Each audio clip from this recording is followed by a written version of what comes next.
सम्यक जयंती उपलक्ष्य में चैत्र फागुन कृष्ण दशमी आनंद का दिन।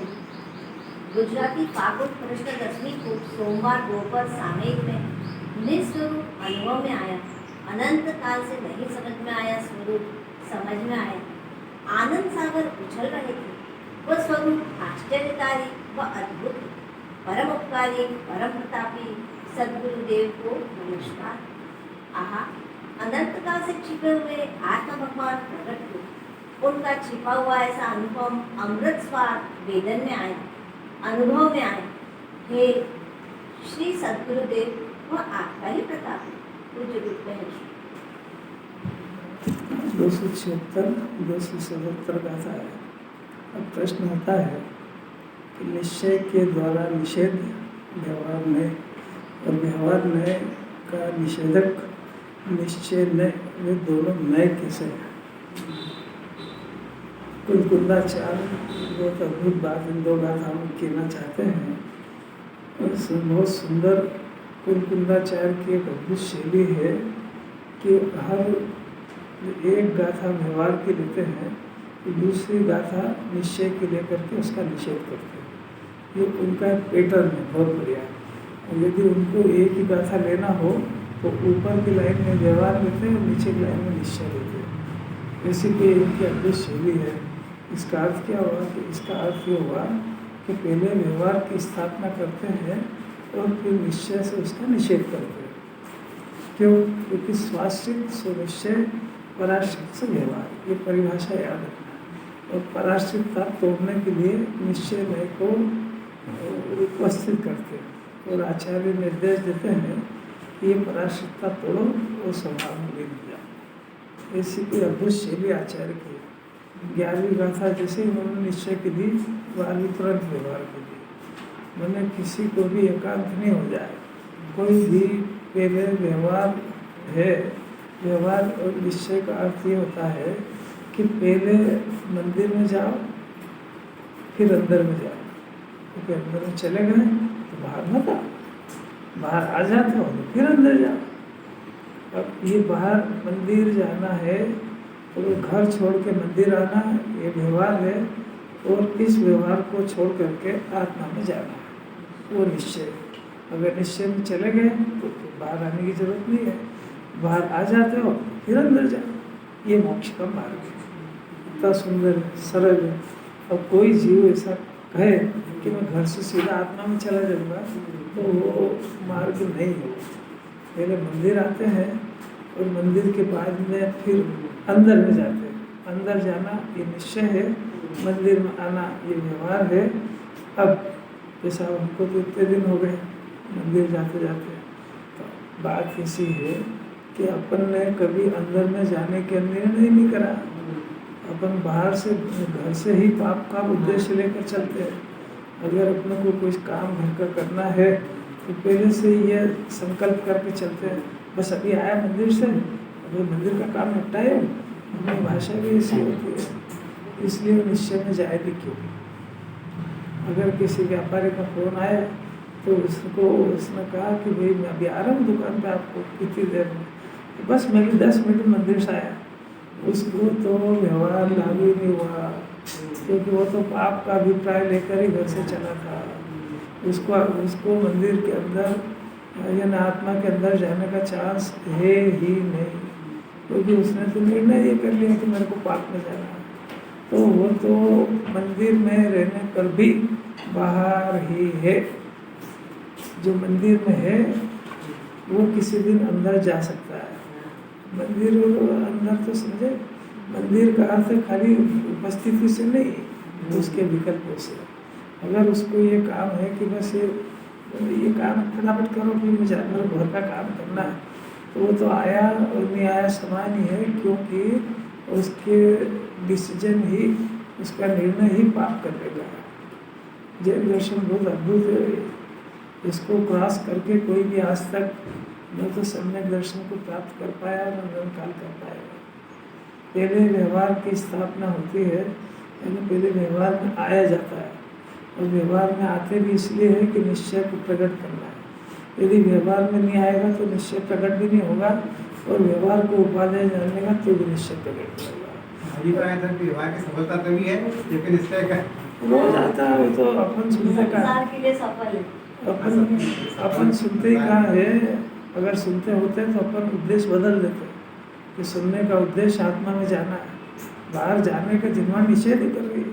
और अगर एक बार अंदर जाने के बाद आ भी गए हो तो फिर जाओ अंदर। इसी का नाम तो छठा सातवां गुण स्थान मुनिराज का, कि वो एक बार अगर अंदर चले गए तो फिर बाहर आना सुहाता नहीं, और आ जाए तो बाहर आकर के वही पुरुषार्थ करते हैं कि निश्चय में कैसे जाए।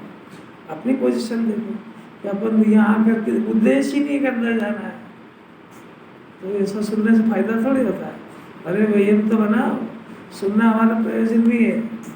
सुन लिया है ना, बार बार तो एक ही बात तो कह रहे हैं कि आत्मा में जाना है, तो बार बार यही सुनना है क्या? यही तो कह रहे हैं बार बार कि शुद्धोपयोग से धर्म होता है, वो शुद्धोपयोग आत्मा के आश्रय से होता है, तो और क्या सुनना बाकी रह गया? हो गया व्यवहार का उद्देश्य पूरा हो गया। तो वो अंदर जाने की बजाय वो फिर से और सुनना चाहता है। वे कब तक सुनेगा? तो अनंत काल तो हो गया इस बात को, अनंत बात तो ब्रह्मलिंगी बन गया, सुनने का कोटा तो पूरा हो गया। अब यदि दूसरी बात सुन रहा है, तो यदि निश्चय में जाने की विधि सुन रहा है, तब भी एक बात समझ में आती है, अब विधि तो एक ही है सारे विकल्पों को। कैसी अलौकिक बात है। जब अंदर में गए तो मंदिर भी बाहर है, बात समझ, बाहर तो बाहर है ही, मंदिर भी बाहर है। कब? जब अंदर गए तो फिर कोई अंदर बाहर का भेद ही नहीं है। अंदर मन आत्मा, बाहर मन आत्मा। और जब मंदिर में आया है और अंदर में जाने का अभ्यास, पुरुषार्थ, प्रयोजन, उद्देश्य नहीं है, तो पूरी जिंदगी हार जाएगा, क्योंकि वो ये प्रयोजन ही नहीं समझ पाया कि मंदिर काहे के लिए भेजा था। मंदिर कोई रोटी खाने का सर्टिफिकेट, पाप करने का सर्टिफिकेट, पाप करने की छूट। कितनी अलौकिक बात है। ब्याह शादी करने के पहले सबसे पहले मंदिर ले जाते हैं, इस उद्देश्य से कि पूरी जिंदगी मंदिर भूलेगा नहीं, और वो उसी दिन से छोड़ता है मंदिर, ब्याह होने दो बस, यही होता वो तो पूरा। क्या इसकी जीव के होना है नौकरी करने के पहले जाते हैं, इसलिए भगवान थोड़ी सी नौकरी लग जाए, और लगा कि सबसे पहले यही छोड़ेगा, इसका चिन्ह नहीं ऐसा। ऐसी थोड़ी सी 4 महीने भटक रहा है, ये तो कैसे आचार्यों की वाणी अपने तक आ गई है, और ये समझने की कला उनकी मामूली बात है। उनसे कुछ प्रेरणा नहीं लेता पंच परमेष्ठी से या कोई ज्ञानी धर्मात्मा है, उनसे कोई प्रेरणा क्या पता है क्या है। सुनने का शौक बहुत है, बस उसकी कोई वैल्यू नहीं, कान भूल जाएगा। प्रश्न होता है कि निश्चय के द्वारा निषेध व्यवहार नय का निषेधक क्या कहेगा? निश्चय और व्यवहार, इन दोनों में कौन सा संबंध है? निषेध और निषेधक। व्यवहार में निषेध्य, निषेध करने योग्य, और निश्चय में निषेधक। कितनी अलग बात है। निश्चय और व्यवहार का संबंध कौन सा है? निषेध्य और निषेधक, निश्चय और व्यवहार का। अब इसको पलट दो, क्या व्यवहार और निश्चय में कौन सा संबंध है? तो प्रतिपादक और प्रतिपाद्य। व्यवहार प्रतिपादक है किसका? निश्चय का।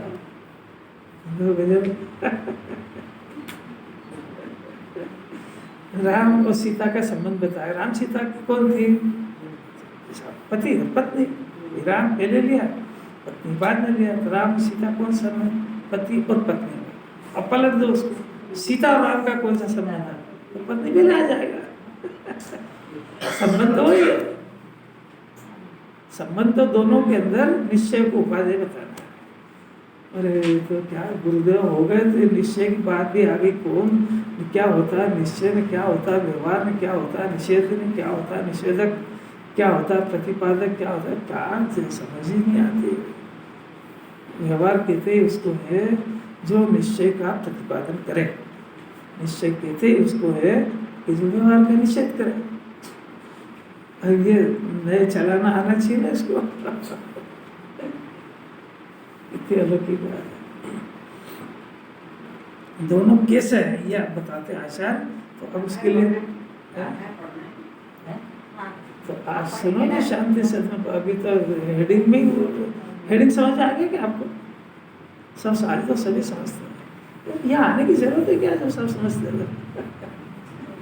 अरे तुम्हारा बहुत कहना भाई, उसके लिए जब उसको बताएंगे कि एक निषेध्य है और एक निषेधक है, तो इसका अर्थ है कि जरूरी हो गया कि आप दो ही का निरूपण करो, नहीं तो निषेध कैसे करेगा।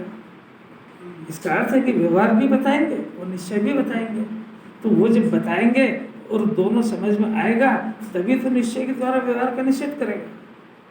अभी वो स्टार्ट ही नहीं हुआ क्योंकि मेरे को सब समझ में आ गया, इतना फास्ट ज्ञान चलता है, इसीलिए तो चार गति घूम रहा है। आचार्य का जला हृदय इतनी वो अपने लिए 7वें गुण स्थान से निकल के 6ठे में आकर के गाथा लिख रहे हैं, और कितनी करुणा है उनको, ये जीव कैसे भी करके व्यवहार निश्चय का स्वरूप समझ जाए। व्यवहार निश्चय का स्वरूप ये है कि बस वो निश्चय है इसलिए वो व्यवहार का निषेध करें। व्यवहार में कहेंगे प्रतिदिन देव पूजा करने से धर्म होता है, लगाओ निश्चय कि नहीं होता है, अरे गजब हो गया, तो क्या छोड़ दे, अरे छोड़ देगा तो बाद में जाए। छोड़ने का अर्थ ये है उस व्यवहार के काल में देवशास्त्र गुरु क्या कर रहे हैं, ऐसा उनके स्वरूप को समझ करके सम्यक दर्शन ज्ञान चारित मोक्ष का मार्ग है। तो आत्मा में जाने से सम्यक दर्शन की आत्मा को स्वीकार करने से सम्यक दर्शन होता है, उसको जानने से सम्यक ज्ञान होता है, उसमें लीन होने से परमात्मा बनते हैं। ऐसी श्रद्धा करके और अपने उस सम्यक दर्शन ज्ञान को उत्पन्न करके स्वरूप में समा जाना, उसका नाम निश्चय है। और वो धर्म है, तो पूजा करना ये तो उस जाति के पहले का ऐसा परिणाम होता है। कोई भी व्यक्ति बगैर देवशास्त्र गुरु के आलम्बन के बगैर आत्मा में नहीं जा सकता है। पर ये जो देवशास्त्र गुरु का आलम्बन है, इसको आचार्य कह रहे पराश्रितता है। पराश्रितता में धर्म नहीं होता है। ये जिसका आश्रय ले रहे वो स्वाश्रितता है, तो स्वाश्रितता से धर्म होता है। तो उनके सामने खड़े रहकर के यही तो देखना था कि आप स्वाश्रित कैसे हुए। गजब है, जो स्वाश्रय ले रहे वही तो बताएंगे ना कि स्वाश्रितता होती क्या है। गाथा बहुत अद्भुत है, अपना सौभाग्य है कि गाथा अपने लिए बन गई है, और अपना और भी बड़ा सौभाग्य कि अपना जीवन अभी तक बच गया ये गाथा सुनने के लिए। कई तो जो जैन कुल में आया, कुंदाचार से परिचय नहीं हुआ उसका, वो इससे बड़ा कोई अभागा हो सकता है। कुंदाचार से हो जाए, उनकी वाणी से हो जाए, उसकी वाणी को छाती से लगा ले, पंच परमेष्ठी को जिंदगी हो गई न मोहन ताड़न करते करते, पर उनका स्वरूप ही समझ नहीं पाया। वो चारों ही आत्मा की पर्याय है, अरन सिद्ध आचार्य उपाध्याय सर्व साधु आत्मा की पर्याय है। वो पर्याय है ना, तो द्रव्य निश्चय हुआ, पर्याय व्यवहार हुई। कितना रहस्य उलट पुलट है पूरा। अब देखो, अब गाथा पढ़ेंगे। आयाराधीनानं जीवादियन्तरं जगन्निरेयं चद्दीवणिं जगः वदतीयचरितं तु व्यवहारो आदापूर्वमज्जनानं आदावेदंसनं चरितं च आदावर्जन्मानं आदामे संकरो